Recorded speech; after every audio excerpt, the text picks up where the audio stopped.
Welcome into the Birds of the Round Table on this beautiful Memorial Day weekend. I hope everybody out there is not working today. I hope you're sitting here watching this podcast, hanging out with us in the chat. I know a lot of you guys do that from work sometimes, and we won't tell on you, but I hope you guys are all enjoying your 3-day weekend. I'm joined today by the usual crew. We've got Dibes. Give him a follow on Twitter at Mr. Crockpot. We've got Ryan. Give him a follow on Twitter at Philly Sports. PSA. We're coming to you with a daytime episode, which is unusual for us because, hey, we're all off work. And my in-laws texted me last night and said, hey, everyone's coming over for dinner tonight, and I never know where that's going to lead. So texted the guys, asked if we could do it this morning, and they accommodated me. So that's how I got to play host today. They said, we'll do it, but you have to host. So, Dibes, how are you doing this weekend? Any fun plans today? Just the pool. Heading to the pool right after we wrap up here, but I just want to quickly say happy Memorial Day, everyone here watching. May we never forget those who made the ultimate sacrifice for our freedom, man. I just want to thank you. And Ryan's up next. All right, Ryan, how about you? Any fun plans for the day or for the weekend, or are you just doing podcasts all day?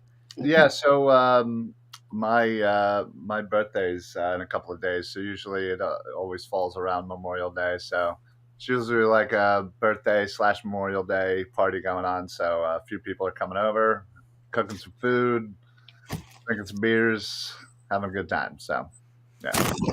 All right, well, we are going to kick Memorial Day off with a Birds of the Round Table, talking about some random topics. Again, there's not a lot going on this time of the year. We're stretching the limits of our creativity to come up with some talking points, but we love hanging out with you guys. We love talking Eagles with each other, so we're going to dive into it here. And my first question goes to you, Ryan.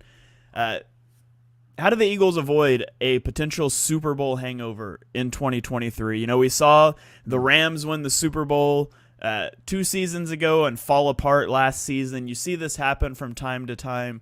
What's your level of concern, and how can the Eagles avoid the Super Bowl hangover? Yeah, I mean that's honestly it's a great question that unfortunately doesn't really have any good answers, because you can say all the right things and things still can go wrong. I think that just shows you how the NFL is. Every team is a good team on any given Sunday. So I just think they need to kind of continue to prepare as they have. I think that really showed kind of the team, from the coaching down to the leadership, preparing each week, and not kind of taking any team lightly. And really just kind of focusing on what you can control, the fundamentals, simple things, I think are what, might be the way to kind of avoid that. So, yeah, I'm pretty confident, honestly. I really do like Sirianni. Obviously, there's some coaching changes in the coordinators.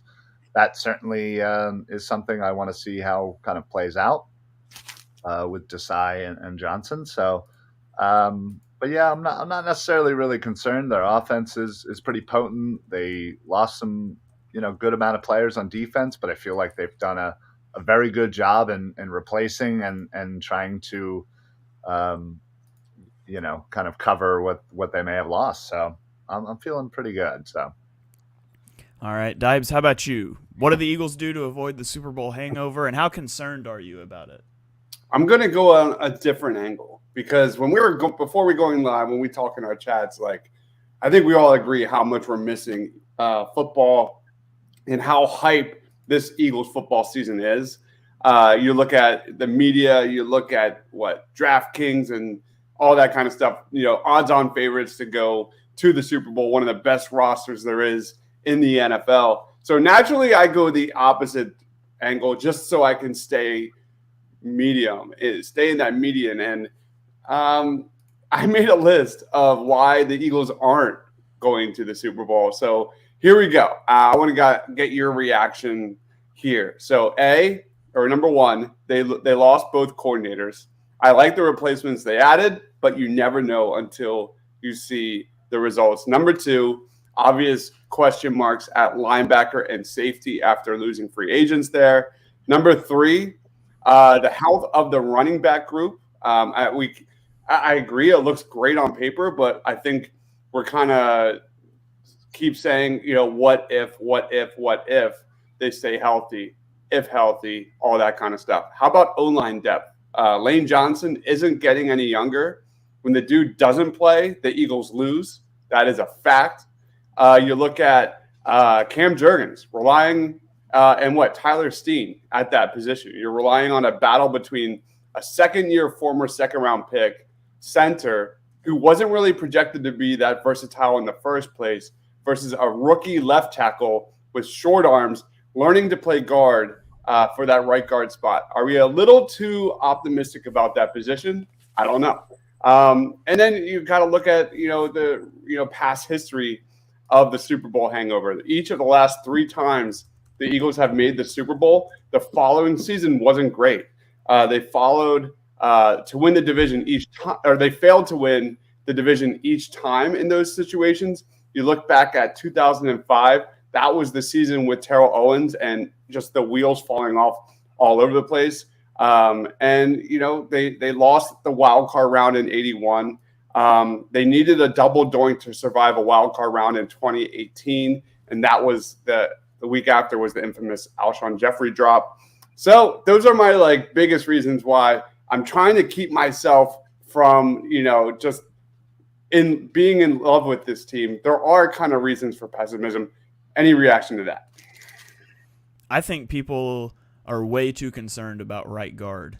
Like the Eagles, people are concerned about right guard when the Eagles spent pick 51 on an interior offensive lineman last year and pick 65 this year on another lineman. Like most teams, if you spend a top 70 pick on a lineman, it's like, yeah, he's starting right now, and we're not. It's just is what it is. And the Eagles have 2 guys, and everybody's like, well, they haven't really played, and one's a rookie. Like the Eagles do this more than any other team. You don't draft a lineman on day 2 to sit them. Like they play. And so I'm not concerned about the offensive line whatsoever. I think, there's merit to a lot of those things with the coordinators and the depth and things like that. I just think most other teams have a lot bigger questions. We're just so close to this team that we're concerned about those. So I think there's concerns. There's obviously ways the season can go off the rails. And I think you hit the nail on the head on all of those. The biggest one, though, the one that you left off, how the season goes off the rails, is if Jalen Hurts regresses to the mean. Like, what if Jalen Hurts just played the best season he's ever going to play in 2022? And it's certainly possible. I wouldn't bet against him, but it's certainly possible that was his top-tier season, and he won't be as good over the next several years. I'm not saying he's going to be bad, but that would be the biggest concern to me, especially with a change in play caller. Every time I was going through one of those question marks, I kept thinking, well, the Jalen Hurts variable. The like Shane said before the show that he's like Captain America. His intangibles and leadership, refusal to lose type of leader on and off the field for the Eagles. Man, he always is the variable to counter against all this. So, yeah, it's a great question, Shane. Yeah, no, you brought up obviously a lot of great points there. We are relying on, let's just call it some unknowns. With whatever happens at right guard, with the linebacker situation, with Dean, with Jordan Davis, we've talked about it a million times. We're relying on those 2 to make that leap in their second year. And they obviously didn't get much playing time, so we don't really have a lot to go on. And you're right, we are super close to this. So I feel like, in a lot of ways we have some blinders, but in a lot of ways we don't. So just because we are that close, we can see certain things that maybe others don't. So it's kind of a mixed bag. Again, injuries, as you said, will always play a part. And yeah, the Jalen Hurts thing is certainly something to think about, because I've always been, the type of person that, hey, somebody has a great season. Let's, people, automatically want to anoint them. I would love to see, at least some consistency, some longevity. Give me 2-3 seasons of consistency. Then I'll, put you in that great category. And I think we just need to see more of that from Jalen Hurts. And I think if he gives us another season like he had last year, I think we can kind of feel a little bit more comfortable in his skill set and his leadership with this team. Yeah, my answer to this question, how do they avoid the Super Bowl hangover, is that the Super Bowl hangover is fake. It doesn't exist. I mean, if you look back over the last 5 or 6 years, there are 2 teams that just had awful seasons after a Super Bowl appearance. It was the Rams in 2022, who were plagued by injury, lost their quarterback to injury, and they have pushed not drafting as far as it can possibly go. Name guys that play for the Rams that aren't Aaron Donald, Matthew Stafford, Van Jefferson, and Cooper Kupp. It is nobody. It is a wasteland. And so they won at the perfect time before their whole team fell apart, and that's certainly not the Eagles. And then the 2020 49ers, who went 6-10 after a Super Bowl appearance, but that year they lost Jimmy Garoppolo to injury, which could be said of every year ever, but they lost Nick Bosa to injury. They ended the year with 18 players on IR. And then the next worst team is the 2018 Eagles, who went 9-7 and made the playoffs, and that was with Wentz coming off of an injury and then being re-injured. Excluding that Rams team and 49ers team who just fell apart because of injuries. Teams in that time that went to the Super Bowl average 11.5 wins per season afterwards. So how do the Eagles avoid the Super Bowl hangover? Don't get hurt. And that's just a total roll of the dice. Don't get hurt. And, hey, continue to play in the NFC. That gives you a great leg up as far as making the playoffs go. So I'm not concerned about it. I'm not saying they're going to make the Super Bowl again.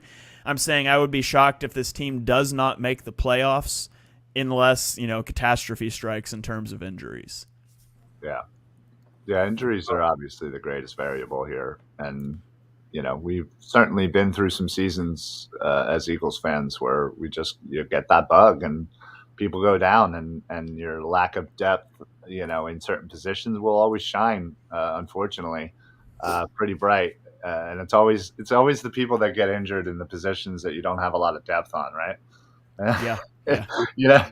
you never get injured at that one position where you're like, 2 people can get hurt, we'll be fine. Yeah.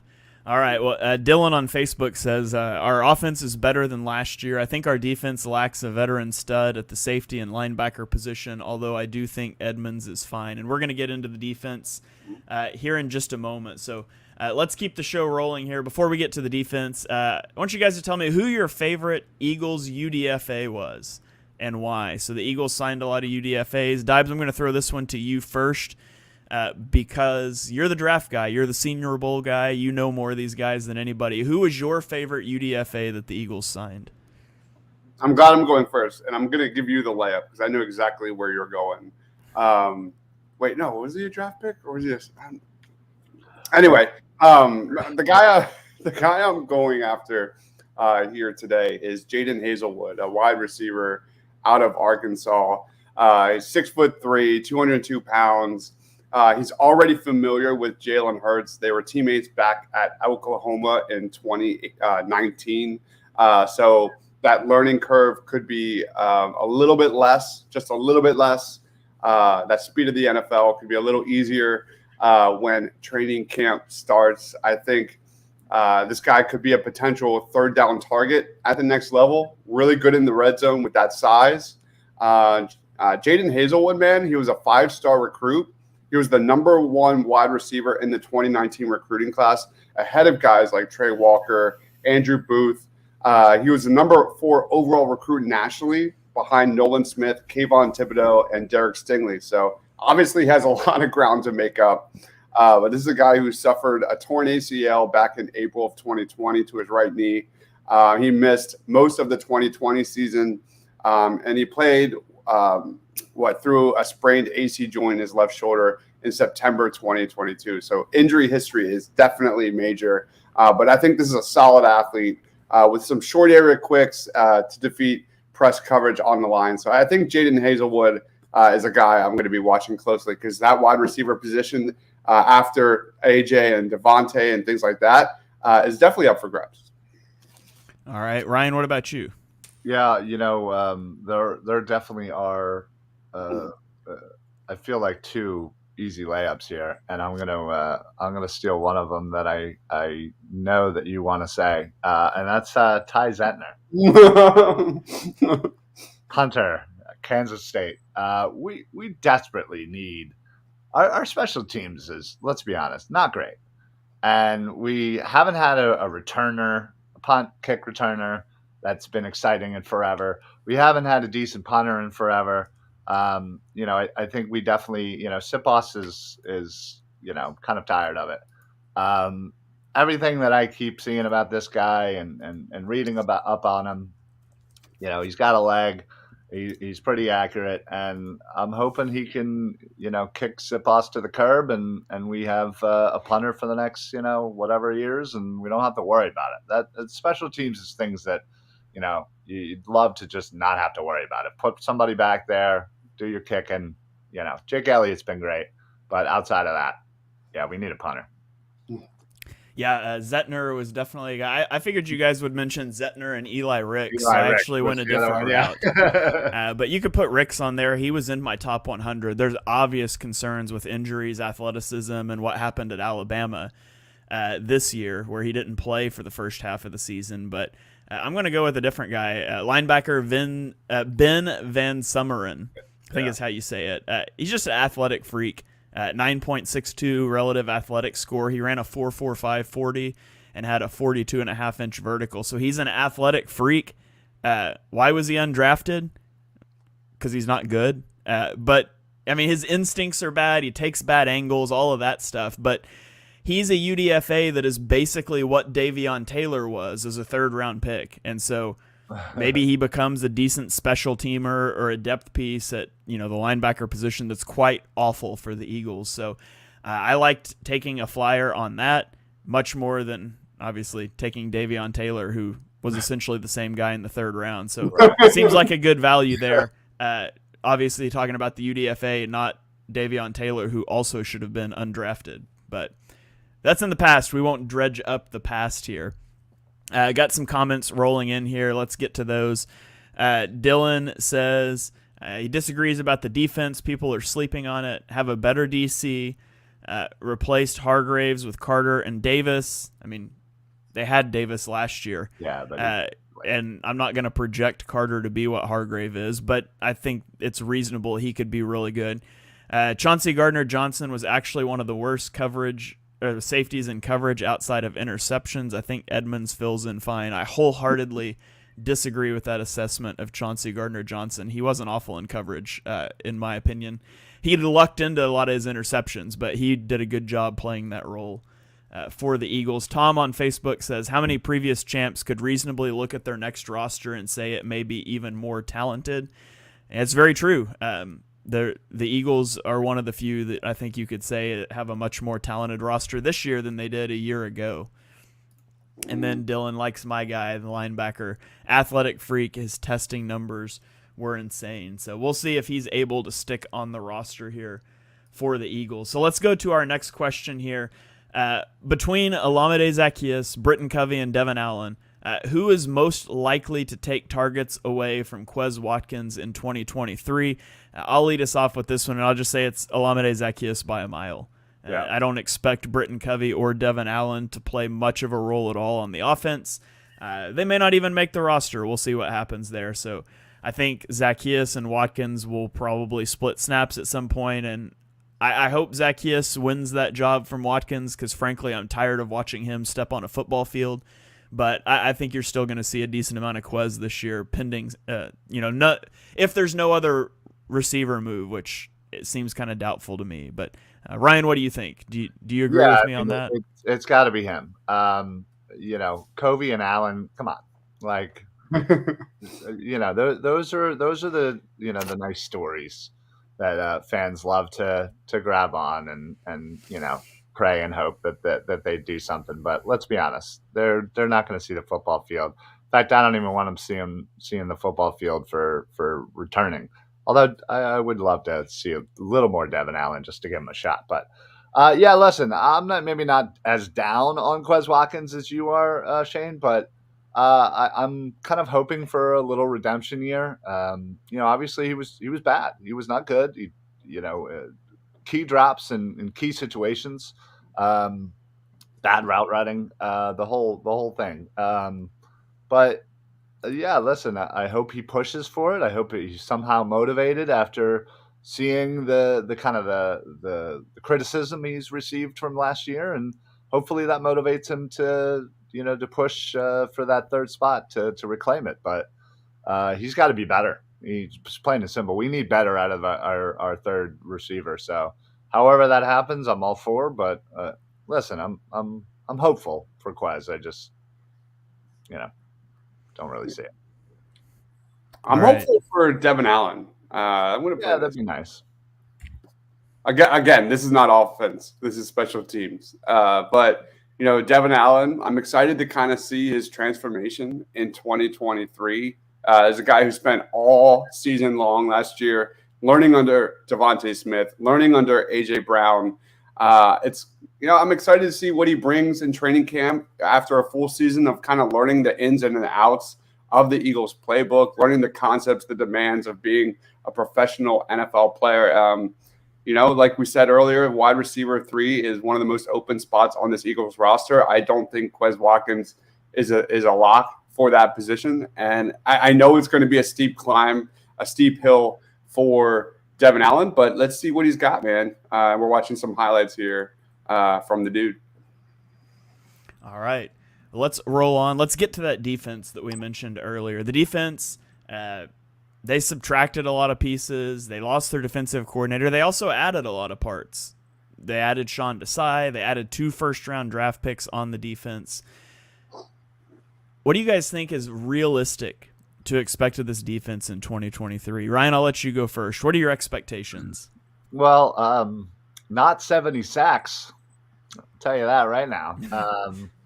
Yeah, no, I think we can expect, a dip for sure, a step back. I mean, we certainly lost a lot of key players. We lost I think I saw our top 3 tacklers from last year. And, listen, we did a great job of adding pieces, drafting, like you said, a couple players on the line, more production out of Jordan Davis. You brought in a couple of free agent linebackers. You're going to rely on Dean a little more. I felt like you brought in like 72 safeties. You just kept adding one after another. So it'll be kind of interesting to see which of those safeties kind of pop out. I do like Edmonds, as I think Dylan said earlier. But yeah, I think they did a good job of mitigating the losses for sure. And I just think they played at such a high level. 70 sacks, unheard of, obviously. So I just think, it's going to be a step down. But for me, it's going to be more important for the young Dean, Davis, Carter, Nolan Smith, for those younger players to see how they're going to progress throughout the year. That's going to be my focus and what excites me this year. All right, Dives, what about you? What do you expect from the defense this season? Yeah, Ryan hit the nail on the head right there with the youth. That's the exciting part of this defense. I absolutely do think they take a step back. Does that mean like worst defense in the NFL? Absolutely not. I think I'm excited about the defensive coordinator they brought in. I think his like hybrid kind of defense, putting our young guys in position to succeed, can happen. Will it happen? I don't know. We don't know yet. But you look at the youth, man, it's pretty wild. Like you got 2 players in their prime off the edge in Reddick and Sweat. But like outside of that, like Milton Williams, I'm talking about like the front 7 here. You can look at Milton Williams, 24 years old, Jordan Davis, 23, Nakobe Dean, 22, Jalen Carter, 22, Nolan Smith, 22, Moro Ojomo is 21. Keely Ringo probably won't play that much this year, but the dude, I think he just turned 21. I think he did. Just turned 21. Yeah. Man, so, I love the long-term projection of this Eagles like front 7, but like that was the biggest strength of the team last year.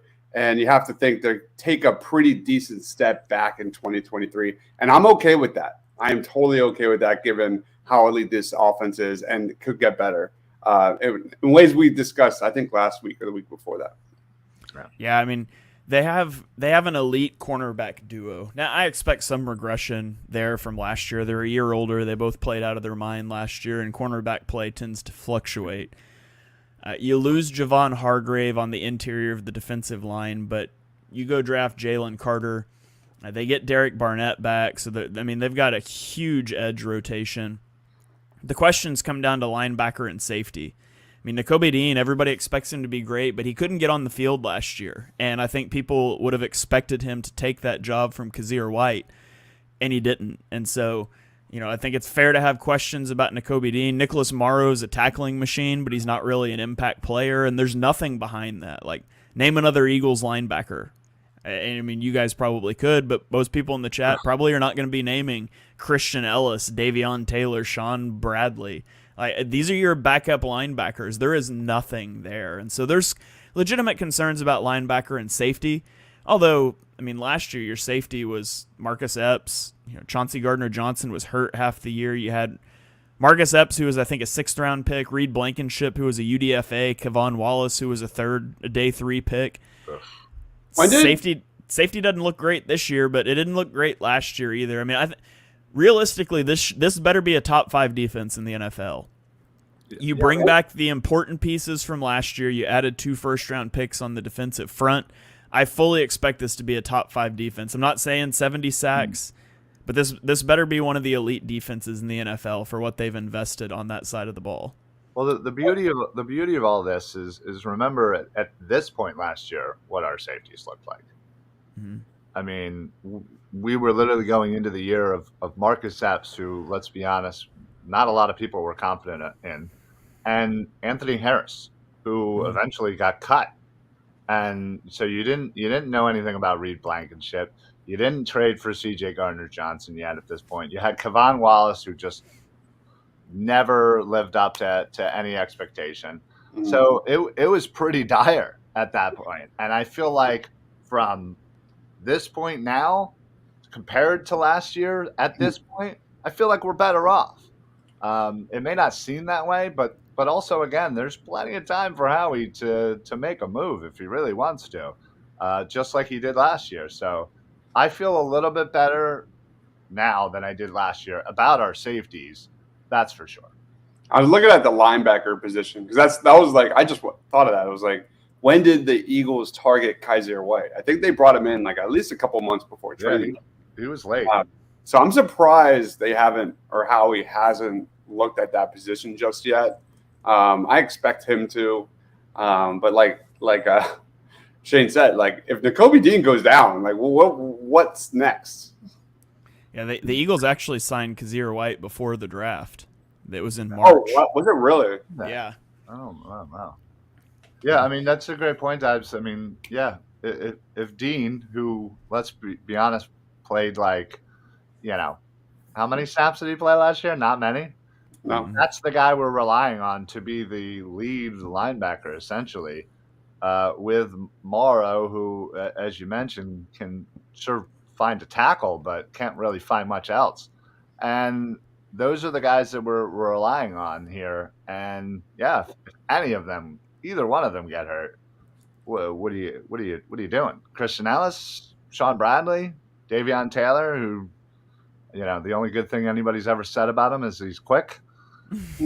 I fully expect Howie to bring in, at least I pray, to bring in a vet. I mean, there's been a couple of names that's been linked to the Eagles here and there, but nothing really of solid, All right, well, let's keep rolling here. If you could add any current NFL player to the Eagles roster, offense or defense, who would it be and why? We've talked about some of the weaknesses, all of that. Dibes, I'm going to throw it to you first.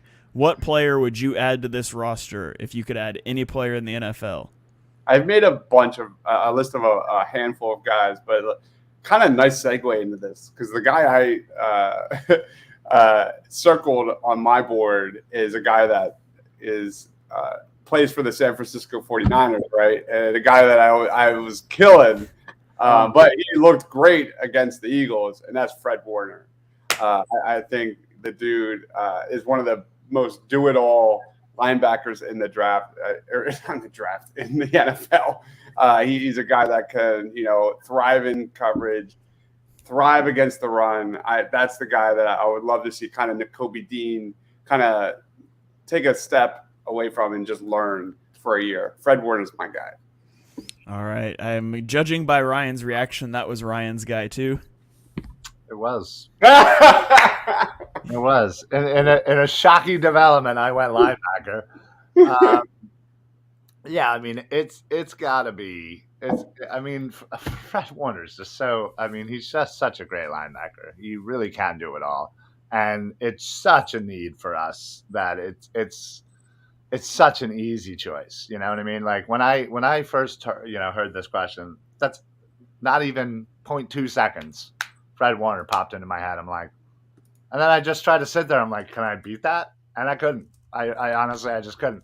I think we'll be okay at safety.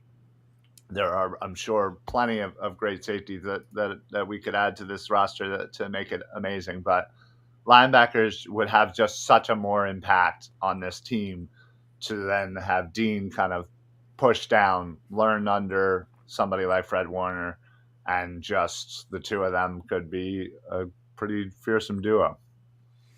All right. Well, I listed a couple of guys because I come prepared and make sure that I'm going to have an answer, Ryan. But I mean, I could spout off a bunch of linebackers that I'd love. I mean, give me Shaq Leonard. I'll take him. He's fine. Milano from Buffalo. Yeah, I mean, there's. I could probably name you 20. Actually, I could probably name you 100 linebackers. I'd love to have. Just throw a dartboard at an NFL team roster and grab the linebacker that lands closest to. We're not desperate for linebackers. Exactly. You just pick one and go with it. Jeremiah Trotter Jr. next year. Say. Wouldn't mind that. Yeah, Fred Warner was on my list. If I don't take Fred Warner, I think the guy I'm taking is Sauce Gardner. You've got two cornerbacks that are 30-plus now, very good. I kind of think Sauce Gardner right now is the best cornerback in the NFL. And I'm not fully prepared to go all in on that because it's one season. If he plays at 85% of what he played his rookie year this year, I'm ready to say he's the best corner in the NFL, and I will always take that on my football team. So take Sauce Gardner. You can play him over Bradbury or Slay. I don't care. It's an upgrade. And Sauce Gardner would be phenomenal in that secondary and for the long term. A couple other guys I listed was Justin Jefferson. We could right that wrong and make Justin Jefferson a Philadelphia Eagle. And, I feel like people said something about him during the draft. He's just a slot receiver. We'll stick him in the slot and let's see what happens in Philadelphia. Nobody would stop that offense. Another guy I would consider is Micah Parsons. I think Parsons is the best player, like under 25 in the NFL. Obviously, the Eagles are deep on the edge. You can never be too deep. And heck, how do you come into the league as a linebacker? You can play him as a linebacker if you need to. So a lot of guys I'd take there, but I think Sauce Gardner would be my number one. For some reason, I would like to add just a beast in the middle, just to protect Jordan Davis and Jalen Carter just a little bit. Like a guy like Chris Jones out of Kansas City would be nice, just to kind of have that protection for 2023. I thought about offensive line too, with a guy like Tristan Wirfs to be Lane Johnson's replacement, or Creed Humphrey to be the Jason Kelsey replacement, but I figured that's too much on the offensive line. I wanted a guy that could come in this year, but I thought about some of those guys. Yeah, I mean, you like I said, outside of linebacker, you have to think safety. You have to think, somebody like Derwin James, Minka Fitzpatrick. Those are all great players. I'd love to see an Eagle green. Yeah. Yep. Okay. Next question here. Who plays more snaps this season in 2023? Will it be Keely Ringo or Grant Calcaterra? Ryan, I'll throw it to you first. Oh, man. I hope it's Keely Ringo, but unfortunately it's going to be Grant Calcaterra. Wow. Yeah. I just feel like Ringo is really going to have to show something for him to get on the field, because there are so many talented corners on this roster, and even after you get past, say, the top three, there's still a lot of youth. There's still a lot of kind of people that are in that undrafted free agent type that kind of are going to be battling with him. So there's just I just feel like there's just a lot of corners. So he's really going to have to show out for him to not only get some playing time, but more than somebody like Calcaterra, who will just unfortunately inherently get playing time because there's no one else. And yeah. Ugh. All right, Dives, do you agree with that? Is it going to be Calcaterra, or do you think it's Ringo? It's going to be Calcaterra. He played 19.25% of the snaps in 2022. Like when I think of Keely Ringo and his path to the field for the Eagles, you look at 2022 between Scott and McPherson. Scott played 35% of the snaps. McPherson played 8.9% of the snaps. The biggest thing with Ringo, and we talked about it during our draft shows and previews and all that and more, is what kind of versatility does Keely Ringo bring to the Philadelphia Eagles? The majority of his snaps did come on the outside. There's a lot of talk about whether or not he could play safety. We know the Eagles love to kind of mix match their defensive backs. So I'm curious what he brings in that area in training camp, because I don't know if that's been really addressed. So where he lines up, I think it's funny because I remember back in 4 or 5 years ago when the Eagles had barely any outside corners, and now we've got a lot of them. It's just interesting. Yeah, I think it's Grant Calcaterra easily. I think Grant Calcaterra plays 200 more snaps plus than Keely Ringo. I don't think Keely Ringo is going to be a game day active. I don't think he's going to be active on game day. I mean, you think about the cornerbacks. You've got Avonte Maddox as your slot guy. You've got Greedy Williams, who is probably first up outside. Yeah. Keely Ringo cannot play in the slot, so Josiah Scotch is going to be your backup nickel. So I think that Keely Ringo at best is CB6, and to do that, he's got to get over Zach McPherson, a guy that they seem to like. So I don't even think Ringo is going to be active on game day most of the season personally. So I'll take Grant Calcaterra. He played 227 snaps last year as tight end 3. I think the Eagles would probably like to see that come up some this year, take some of those snaps away from Stoll. So I'll say Calcaterra. So question. So imagine if Bradbury or Slay go down with an injury. Who's your starting on the outside? Who are you starting? Probably Greedy Williams. Greedy Williams? Imagine. Okay. Yeah, I think that's what they would do unless Keely Ringo just shows out really big time in camp. I think he was drafted as more of a long-term developmental guy. I really don't expect to see him much this season. Okay. Yeah, probably Greedy. I guess McPherson has more experience on the field.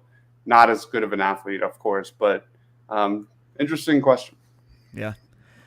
All right. Well, last question of the day. Ooh. What game do you think the Eagles are going to break out their Kelly Green uniforms for? So, Dives, I'll throw this one to you first. When are we going to see Kelly Green for the first time? I think it's going to be a game early on in the season. I think that's a good bet because the hype around that is so ridiculous. It's going to be a home game. And the game I would like to see them bust this out is the San Francisco game. It's a 4:30 game. That is the Niners Super Bowl for 2023, as all the whining and pouting and stuff from that playoff loss. They're going to come out and they're probably going to have their best game of the year. There's no question. They're probably already preparing for that game. That's how much real estate the Eagles have in their heads, for whatever reason. All right. So for me, I'm hoping it's the Niners game. Just to add a little more sauce, a little more juice to that matchup because I can't wait for that one. All right, Ryan, what about you? When are the Eagles going to roll out Kelly Green this year? See, I like Dive's idea, but I think that'll be the second time we break it out. Okay. So I do think we are going to do it early. And, just looking at the schedule, you really don't have a terrible amount of options. You're obviously not going to break it out, the Vikings. I'm thinking maybe Washington, October 1st, week 4. Other than that, maybe the Dolphins. What's that, Week 7. 7? Yeah. So I feel like either one of those two, just because the Eagles are kind of on the road in between, to break it out. I think they're going to use it twice. I think they'll do one a little bit early, and man, that San Francisco game would be awesome to break out the Kelly Greens and then just have them cry all the way back to San Francisco. Yeah, week 7 is a potential I jotted down because it's a Sunday night football game, so it'd be a prime time game. Then that I forgot it was I forgot it was Sunday night. Yeah, that'll be my official answer then. I mean, it just makes sense. It's early enough. You can still use it again, and yeah, prime time Eagles, Kelly Green. Come on. Yeah, week 2 is technically prime time as well. Thursday night football against Minnesota. Do you play your home opener in them? I feel like not, but yeah, I feel like they wouldn't. I feel like that would. It's just too. Again, if it was second week, but you already had a home game and it was prime time, that'd be great as well. But the fact that it's your home opener, I just don't see them going that ballsy. Yeah, so I lean week 7 Sunday night football Miami. Week 9 versus Dallas, maybe you break them out for the first time against Dallas. My personal favorite, and they're not going to wait this long, so maybe I'm just saying this is another time they'll wear them, but week 16, Christmas against the Giants. That'd be cool. Get the Eagle. I mean, it just looks more like Christmas than the midnight green, so I want to see them on Christmas against the Giants. I don't think they'll wait that long to break them out, but I think you see them on Christmas. Maybe they'll do them 3 times. I mean, there's no limit on how many times they can use it. So I think any primetime game has to be in consideration. And I think San Fran would be great. That would. I kept thinking, like, what would be the most logical business move for the Eagles to do that? Because whenever they put that in the books, right, the hype in that game is going to be off the charts. So wouldn't you, if you were the Eagles, choose a game that's maybe less meaningful, just to kind of, because you're already making a shit ton of money. Yeah. People are gonna go nuts for the San Francisco game, but are people that excited about Washington? Like, it's a division rival, but for those people that have been going to Eagles games and been watching the Eagles, like, Washington 1's the worst in the division, and it's not that exciting. Not as exciting. This certainly could pump that up, but yeah, I'm hoping the next week or two we get some information of when these Kelly Green jerseys will be used and obviously available for purchase, as I'm sure people are foaming at the mouth, ready to buy about 1 million jerseys. Remember the Bryce Harper powder blue jersey? It's going to be like that times 1,000. Times a million. You couldn't find any of those Harper jerseys. Yeah. They're gone.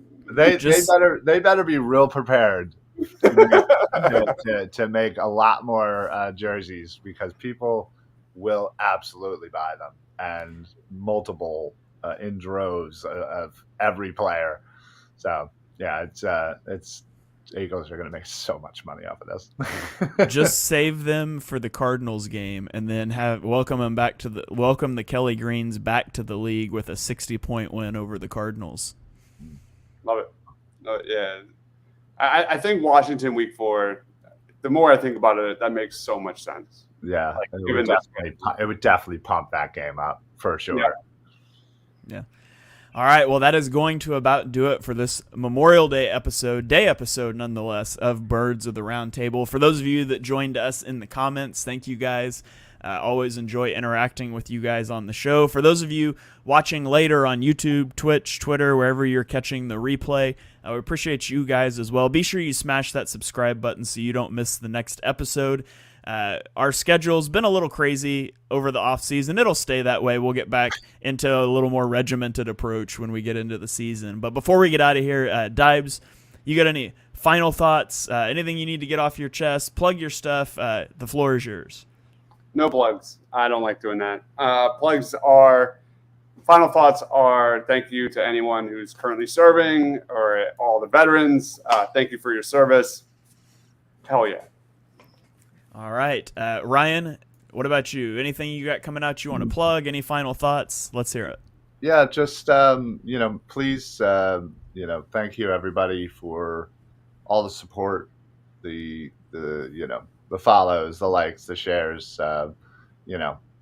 any little bit, we see it and we do appreciate it. I know these guys, same thing. And if you're obviously not following everybody, please do so. Go Twitter, YouTube, make sure you're following everybody. It really does mean the world to us, and we do appreciate it and see it. But also wanted to say a thank you to all of those who have served and are no longer with us. Anybody who has family members, of course, that served and aren't with us right now. Thank you very much for your sacrifice. We definitely appreciate it, and we wouldn't be where we are without that. So other than that, have a great day. Just like this show, we're doing a little day showing. I'm about to do some day drinking and have some good food and kind of celebrate the memory of those that aren't with us. So thank you. All right, that is going to do it for this episode. If you guys enjoy the show, if you've got a topic you'd like to hear us discuss over the off season, hit us up on Twitter. Ryan is at Philly Sports PSA. I'm at Shane Half NFL. Dibes is at Mr. Crockpot. Hit us up in our DMs. You can just tag us, whatever. We're always searching for stuff. We want to talk about what you guys want to hear, so we get a little more creative freedom in the off season between the draft and the start of the season. So during the season, if there was ever something that you were like, hey, that would be a cool idea, let us know. We'd love to hear it. Maybe we can get it featured on a show. So that is going to wrap it up for this episode of Birds of the Round Table. Thank you again for those of you watching live here, those of you watching later. Make sure you smash that subscribe button, turn on notifications so you don't miss next week's episode. We'll catch you guys next week.